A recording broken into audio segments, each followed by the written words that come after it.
Sex in ancient Egypt played an important role in religion and mythology. Like people everywhere, Egyptians had affairs and suffered from lovemaking problems, which they treated with magic. If you were a fan of ancient Egypt from a young age, you probably remember learning in middle school about pharaonic times. Building pyramids, hieroglyphs, Tutankhamun, all the standard stuff. But what I am sure they never taught you about was sex in ancient Egypt. In this article, you will learn about lovemaking and the gods, sexual mores, and problems that people often suffered from in ancient Egypt. 1. The beginning of creation was by masturbation. The very first Egyptian god was Adam, who created himself. He had no wife, so in order to beget his children, Shu and Tefnut, he masturbated. The term the god's hand came to be associated with females over time since Adam's hand played the female role in the original creation. Royal women of Dynasty 18 often bore this title, and it came to be very common as a title of the daughters of the Nubian kings who ruled Egypt in Dynasty 25.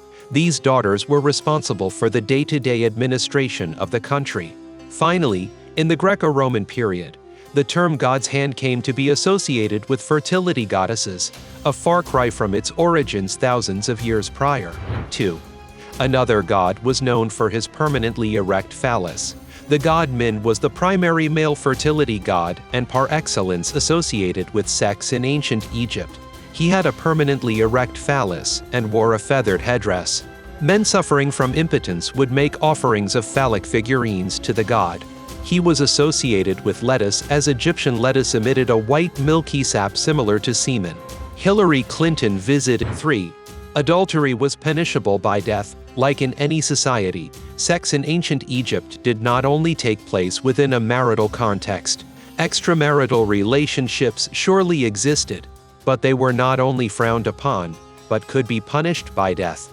A rather sordid affair is attested from the village Deir el Medina where the workmen who built the tombs in the Valley of the Kings. A chief workman named Panab engaged in all sorts of nefarious behavior such as theft, corruption, and fighting.